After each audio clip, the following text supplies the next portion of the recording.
as my heir, William now assumes the Scottish titles which have meant so much to me. Just before dawn, the palace phones began ringing in quiet succession. A private crisis involving Queen Camilla had finally crossed the line into public consequence. And within hours, King Charles made a decision that quietly placed the future of the monarchy into Prince William's hands. The morning, the palace fell silent. Just before dawn, Buckingham Palace felt different, not louder, not chaotic, but quieter, in a way that seasoned palace staff had learned to recognize over decades of service. It was the kind of silence that arrived when something serious had happened overnight. The kind of silence that meant phones were already ringing in private offices long before the public gates opened. The winter air outside the palace was cold and still, the kind of pale London morning where the sky hovered somewhere between darkness and gray. Inside, however, lights were already on in several corridors, usually left dim until mid-morning. Senior aides had begun arriving earlier than usual. By 5:30, cars were quietly pulling through the palace gates, one after another.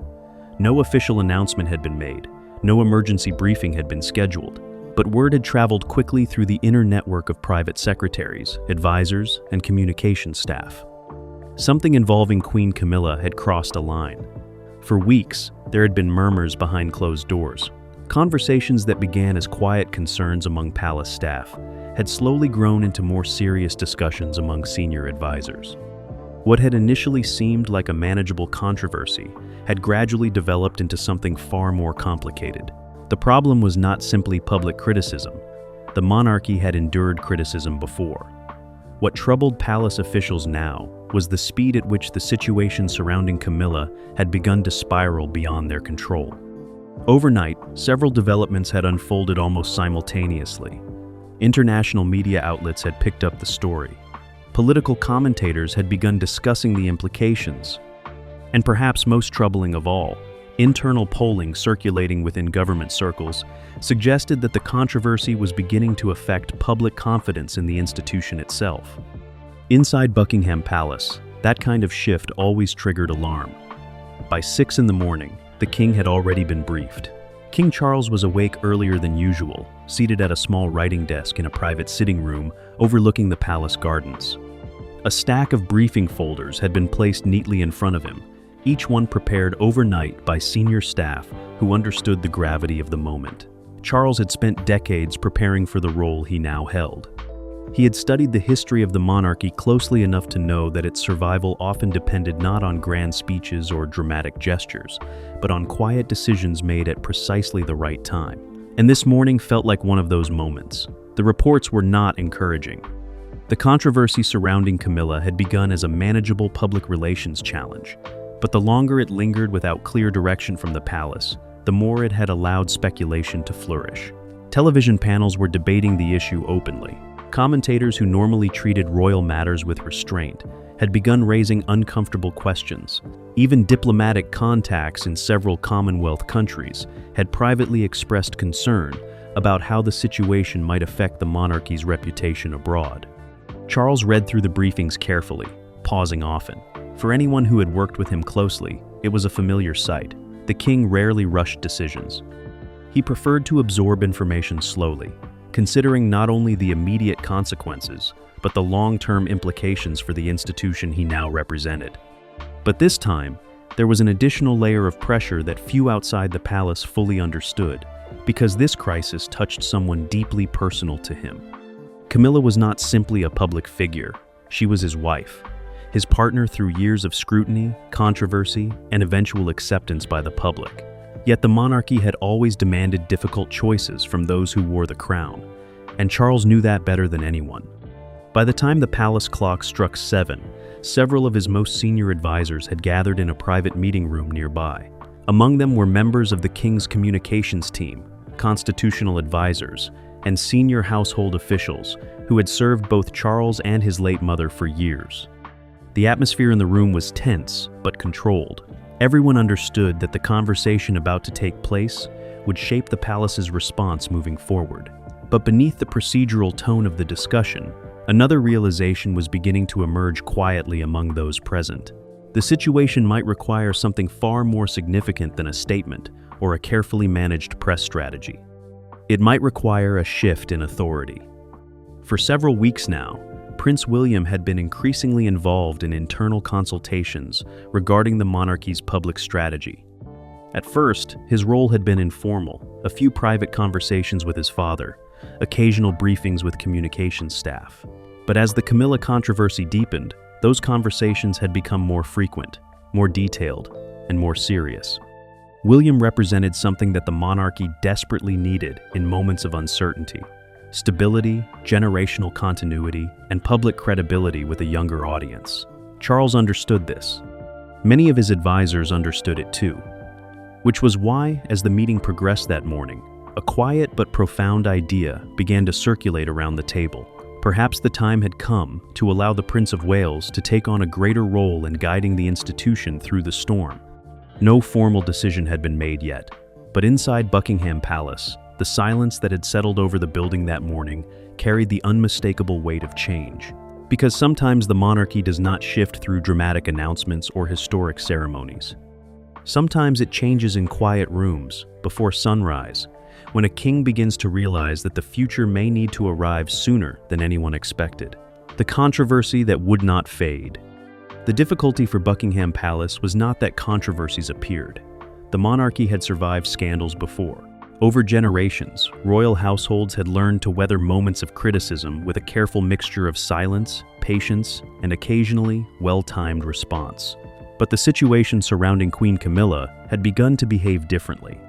Instead of fading after a few news cycles, it lingered.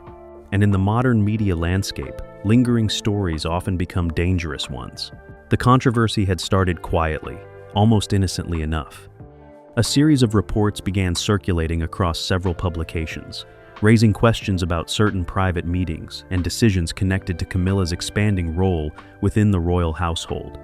At first, palace officials treated the matter as routine speculation.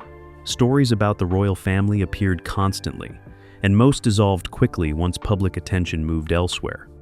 The palace communications office had developed a rhythm over the years: monitor, evaluate, respond only if absolutely necessary. For several days, they followed that familiar strategy. But then, something unexpected happened. The story did not disappear. Instead, it began to spread. Television commentators started discussing it during evening broadcasts. Online platforms amplified fragments of the reports, often reshaping them into more dramatic narratives than the original stories contained. Opinion columnists began framing the issue as part of a broader question about influence inside the royal household. And within a week, what had begun as a narrow controversy had evolved into a much larger public conversation. Inside Buckingham Palace, the communications team quickly realized they were facing a problem that could not be dismissed with silence alone. Daily monitoring reports showed the topic trending across multiple international outlets. Commentators in the United States, Canada, and Australia were now analyzing the situation. Even political analysts in Britain had begun to speculate about whether the controversy might complicate the monarchy's broader public standing. That development was what alarmed palace advisors the most. Because when royal stories crossed into political commentary, the stakes changed. Behind closed doors, discussions became more urgent. One senior advisor argued that the palace should issue a clarifying statement immediately, shutting down the speculation before it grew further. Another warned that responding too quickly could unintentionally validate the accusations, giving them even greater visibility. The communications staff were divided. Silence had always been the monarchy's most reliable defense. But the speed of modern media often punished silence just as quickly as it punished mistakes. By the end of the first week, the story had developed an additional layer that made it far more complicated: public opinion. Private polling data commissioned by several media organizations began circulating among government officials and palace advisors. The numbers were not catastrophic, but they revealed something troubling. The controversy was slowly influencing how some members of the public viewed the royal household's internal structure. Among older audiences, loyalty to the monarchy remained strong, but among younger demographics, questions about transparency and influence were gaining traction. Those numbers began appearing in briefing folders, delivered daily to Buckingham Palace. King Charles studied them carefully. Meanwhile, within the palace itself, the tone of internal conversations had begun to shift. Princess Anne, known among palace staff for her directness and practical thinking, reportedly expressed concerns during one internal discussion that hesitation could allow the situation to grow beyond control. Anne had spent decades watching how royal crises unfolded. Her view was simple: when an issue threatens the institution, delay rarely improves the outcome. Other senior figures shared similar concerns. But the most significant development during this period involved Prince William. At first, William had remained largely in the background. As Prince of Wales, his responsibilities already included extensive public engagements, charitable work, and preparations for his eventual role as king. But as the controversy surrounding Camilla continued to expand, William began receiving regular briefings. What started as occasional updates soon became structured consultations. Palace advisors recognized that William's perspective carried increasing weight. Public trust in the Prince of Wales remained remarkably strong, particularly among younger audiences who viewed him and Catherine as symbols of the monarchy's future. Gradually, his involvement grew. He reviewed communication strategies. He discussed long-term implications with senior advisors. In several meetings, he asked pointed questions about how the palace intended to protect the institution's credibility if the controversy continued. Those conversations revealed something important. William was not focused on defending any individual figure. He was focused on protecting the monarchy itself. That distinction mattered. Within the royal family, personal relationships were complex and deeply intertwined with public duty. Camilla had spent years gradually earning acceptance from a public that had once viewed her with skepticism. Many within the palace felt genuine sympathy for her position now. But the monarchy operated according to a principle that had guided it for centuries. No individual, no matter how beloved or controversial, could be allowed to destabilize the institution. As the second week of the controversy approached, that principle was becoming harder to ignore. Media coverage continued expanding. International outlets began publishing longer analysis pieces about internal royal dynamics. Commentators debated whether the palace's silence signaled internal disagreement.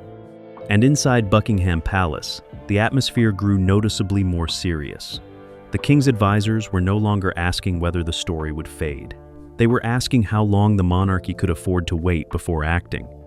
Because the longer the controversy persisted, the more it threatened to reshape public perception of how power and influence functioned inside the royal household.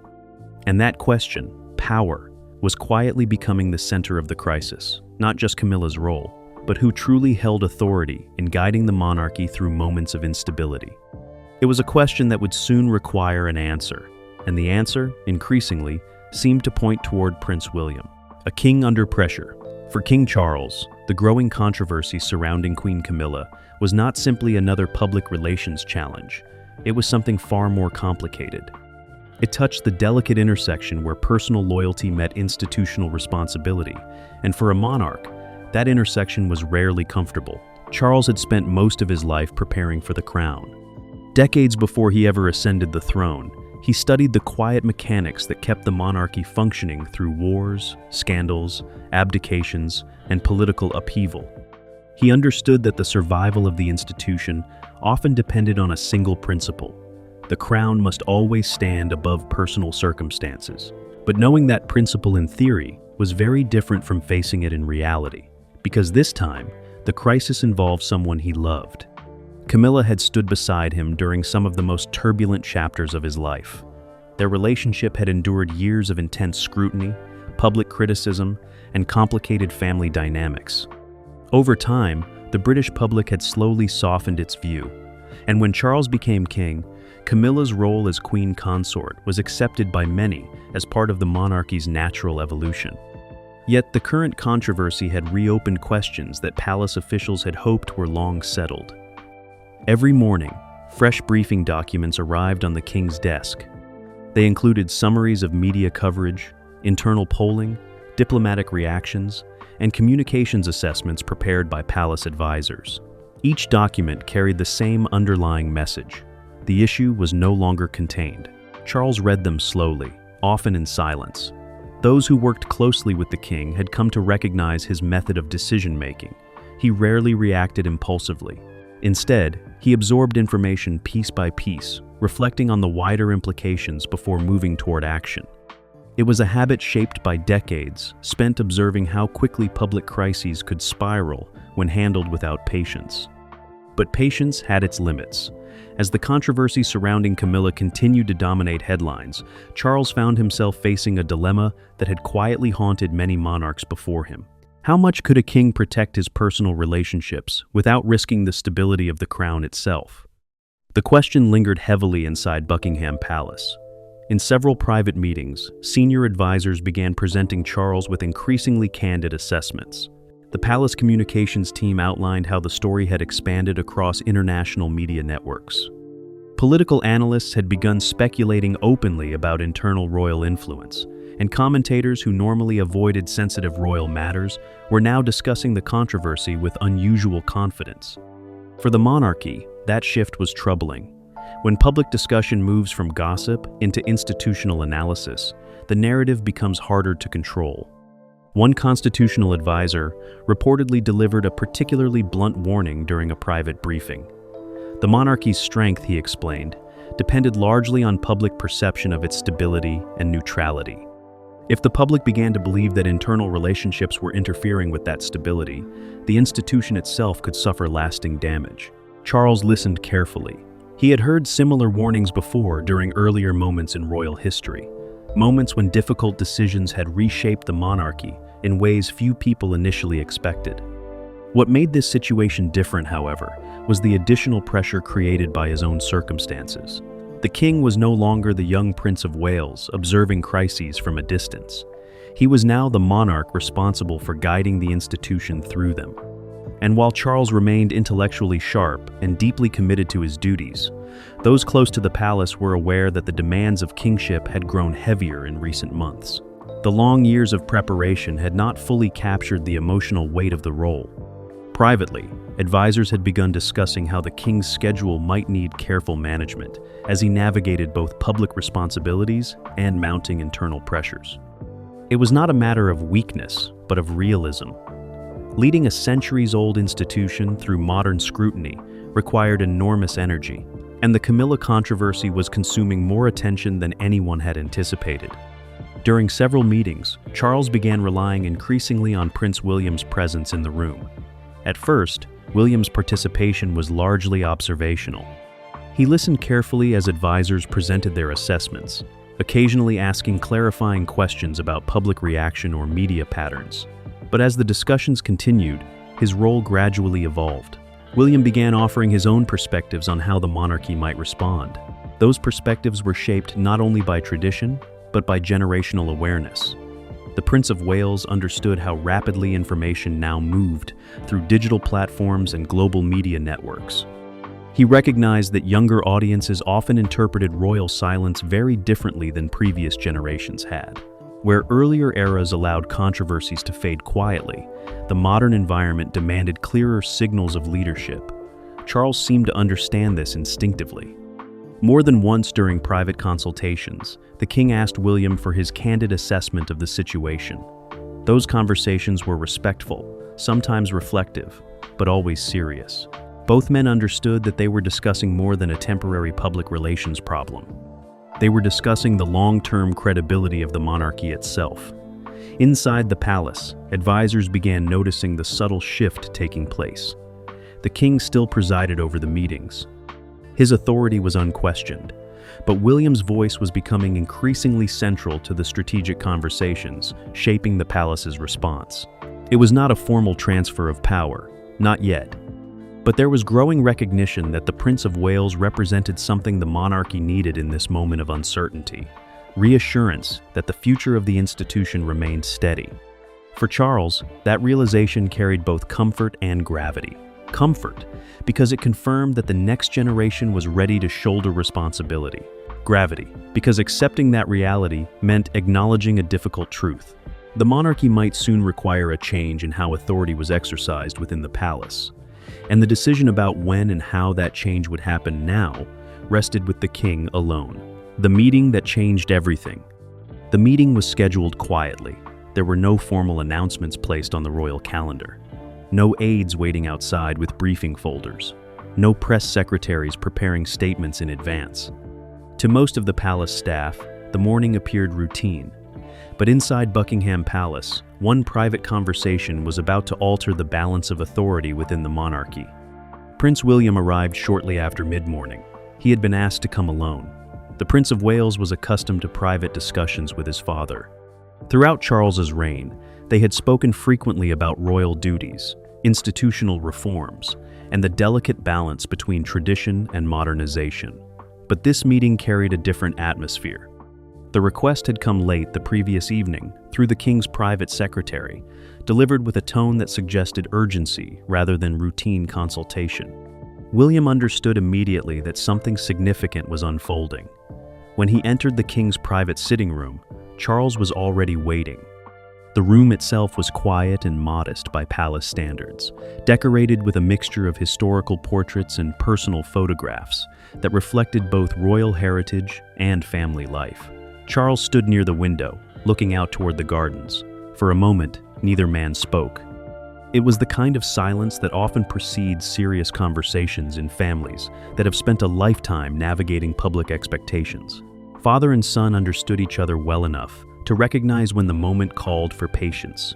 Eventually, Charles turned from the window and gestured for William to sit. The king did not begin with formalities. Instead, he spoke with the calm but deliberate tone that had defined many of his most important conversations over the years. He explained that the controversy surrounding Camilla had reached a point where traditional palace responses might no longer be sufficient. The communications team had explored multiple strategies, but none offered the kind of clarity that the situation now demanded. William listened carefully, saying little at first. Charles continued. He described the broader pressures building around the monarchy, the expanding media scrutiny, the growing international commentary, and the subtle shift in public perception that advisors had been tracking through polling data.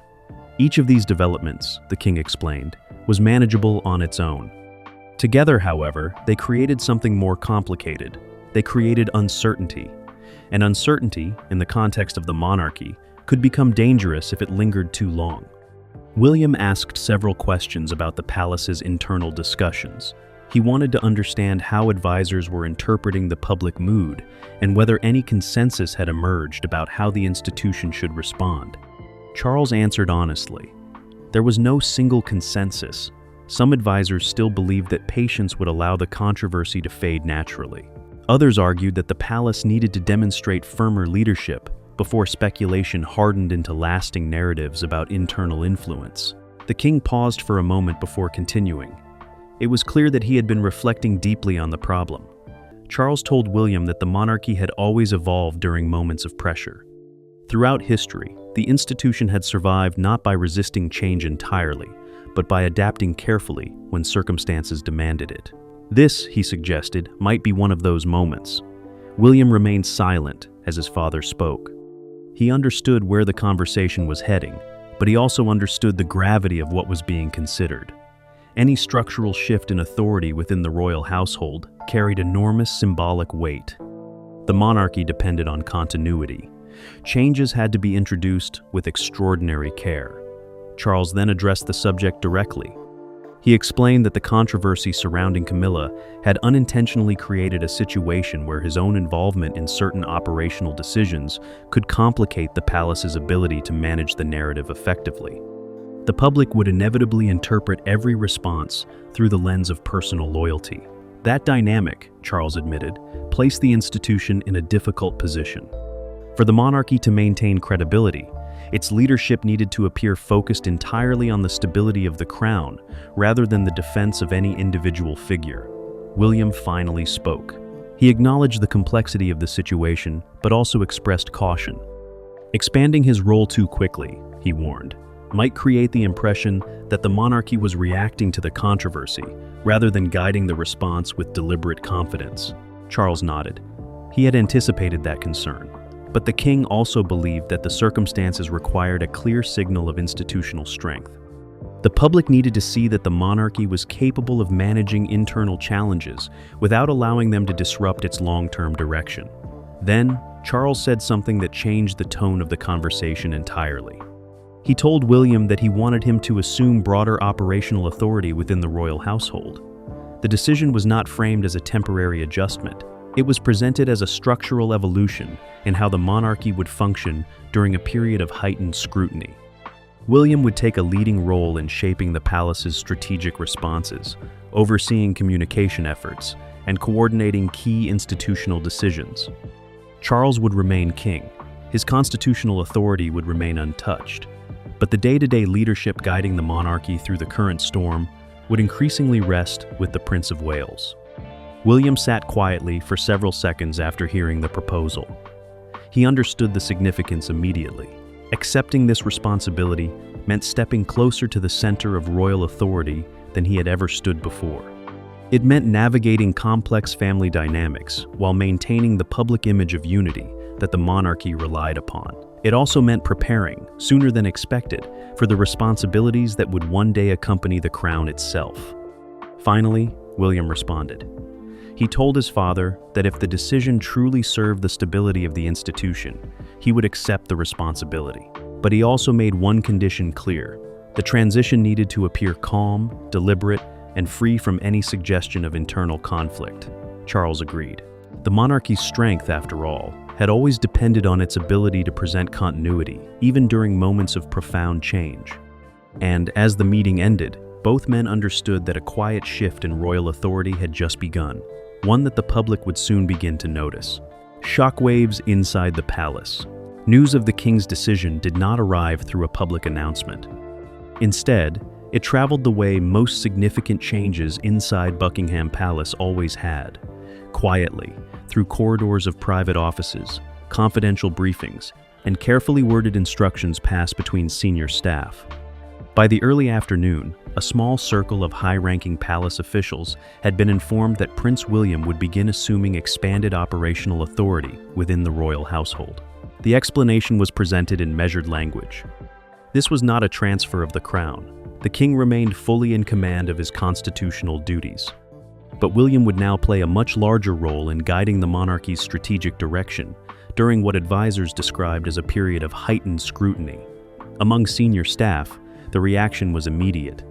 For many aides who had worked inside royal households for decades, the decision felt both surprising and inevitable. They had watched the growing pressure surrounding the controversy linked to Queen Camilla. They had also observed William's increasingly visible role in private consultations over recent weeks. In hindsight, the shift seemed almost natural. Within hours, subtle adjustments began appearing in the palace's internal routines. Communications teams were instructed to include William's office in several decision chains that had previously passed exclusively through the king's private secretariat. Strategic briefings were scheduled with both father and son present, reflecting the new structure quietly taking shape. Some staff welcomed the change.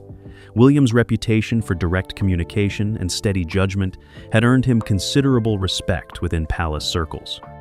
Many believed that his presence at the center of decision-making would reassure both the public and the institution itself. Others, however, worried about the delicate personal dynamics involved. Camilla's position within the royal household had always carried emotional complexity, and the controversy surrounding her had already placed strain on several relationships. How she would react to the subtle shift in influence remained an open question. Yet within the palace, one voice offered firm support. Princess Anne, known for her practical approach to royal duty, reportedly viewed the transition as a necessary step.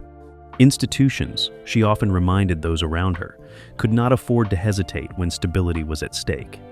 Meanwhile, Catherine quietly stepped closer to William's side. Together, the Prince and Princess of Wales now found themselves standing at the center of a monarchy, entering a new and uncertain phase: the future of the crown. In the days that followed, the shift inside Buckingham Palace unfolded with the quiet precision that had defined royal transitions for centuries. There were no dramatic announcements declaring a new era, no sweeping declarations about power or authority. Instead, the change revealed itself gradually through subtle adjustments in how the monarchy operated. Prince William's presence in strategic meetings became more consistent. Communications briefings increasingly passed through his office before public statements were finalized. Senior advisors began consulting him earlier in the decision-making process, treating his guidance as a central part of the palace's response to the controversy. To the outside world, these changes were almost invisible, but within the palace walls, the difference was unmistakable. King Charles remained firmly on the throne, fulfilling the ceremonial and constitutional responsibilities that defined his role as monarch. Public appearances continued. Official engagements moved forward. The image of stability that the crown depended upon remained carefully intact. Yet behind the scenes, the structure supporting that stability had quietly evolved. William now carried a growing share of the responsibility for guiding the institution through one of the most delicate moments of Charles's reign. For the Prince of Wales, the task required careful balance. Loyalty to his father remained paramount, and preserving the appearance of unity within the royal family was essential. At the same time, the decisions he now helped shape would influence how the monarchy was perceived by an increasingly skeptical and globally connected public. In many ways, this moment reflected a pattern that had repeated throughout royal history. The monarchy rarely changed through sudden revolutions. More often, it adapted gradually, allowing new generations to step forward while the old order remained visible. Observers across Britain and the Commonwealth began noticing the subtle shift. Analysts spoke of William's growing influence and the calm confidence with which he approached the role. For many members of the public, his involvement offered reassurance that the monarchy's future remained steady, despite the controversy that had sparked the transition. Meanwhile, the storm surrounding Camilla slowly began to lose its intensity. Media attention moved on, as it often does. New headlines replaced old ones. Yet the institutional adjustments made during those tense weeks inside Buckingham Palace did not disappear with the fading controversy. They remained, because what had truly changed was not simply the palace's response to a scandal. It was the quiet beginning of a new chapter in the leadership of the crown, and as the monarchy moved forward, one truth had become increasingly clear. The future of the institution was already standing beside the king.